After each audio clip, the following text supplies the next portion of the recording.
আসসালামু আলাইকুম, welcome to my cooking channel Shahrin's cooking artistry. আজকে আমি আপনাদের মাঝে আরও একটি খুবই মজাদার রেসিপি নিয়ে এলাম, ম্যাঙ্গো বার্মিজ আচার। কাঁচা আম ফুরিয়ে যাওয়ার আগে আপনারা রেসিপিটি তৈরি করে ফেলুন।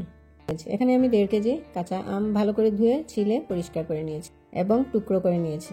এখন আমি আমের জন্য একটি আচারের মশলা তৈরি করে নিচ্ছি।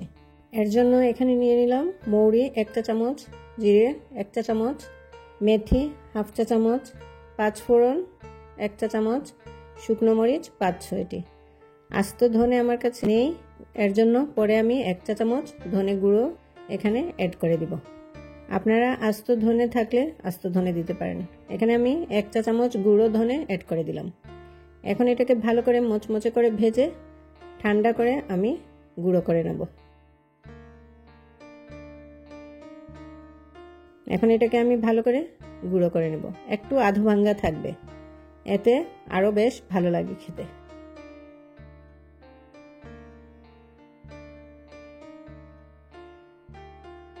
গুঁড়ো হয়ে গেছে।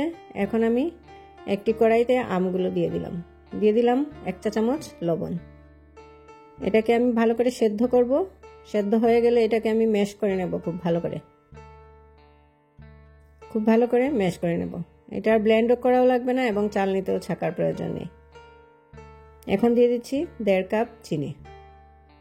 আপনারা চাইলে চিনি কম বেশি করে দিতে পারেন, কারণ এই আমটা খুব টক ছিল, তাই আমার এখানে 1.5 কাপ চিনি লেগেছে। 1.5 কেজি আমের মধ্যে 1.5 কাপ চিনি লেগেছে।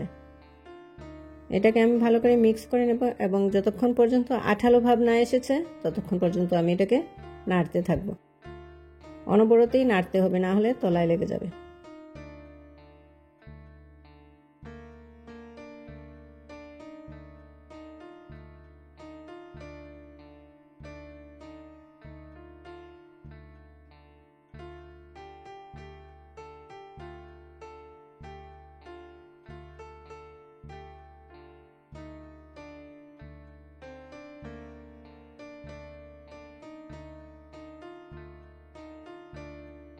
এখন দিয়ে দিচ্ছি 2 টেবিল চামচ ভিনেগার।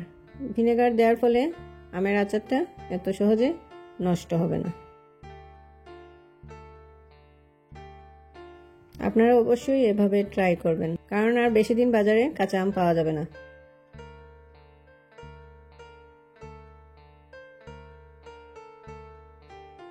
এখন দিয়ে দিচ্ছি গুঁড়ো করে রাখা আচারের মশলা পাউডার 1 টেবিল চামচ।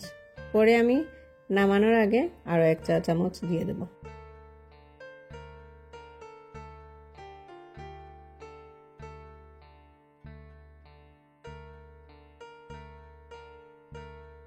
এখন দিয়ে দিচ্ছি বিট লবণ 1/2 চা চামচ। লবণ আরো একটু দেয়া লাগছে আমার, আরো 1/2 চা চামচ দিয়ে দিলাম।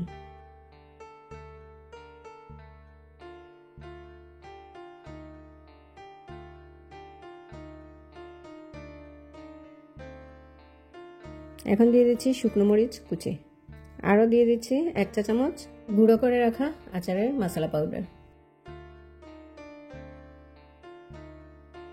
এখন আমি এটাকে ভালো করে নেড়ে এটাকে নামিয়ে সার্ভ করে নেব এবং একটা কাচের জারের মধ্যে ঠান্ডা হলে এটাকে ঢুকাবো। এখন একটি বাটির মধ্যে আমি এটা সার্ভ করে নিচ্ছি। রেসিপিটি যদি ভালো লেগে থাকে তাহলে অবশ্যই কমেন্ট করতে ভুলবেন না প্লিজ। ইউটিউব থেকে যারা দেখছেন তারা একটা লাইক, কমেন্ট ও সাবস্ক্রাইব করে আমার সাথে থাকবেন। আর ফেসবুক থেকে যারা দেখছেন তারা লাইক, ফলো ও কমেন্ট করে আমার সাথে থাকবেন।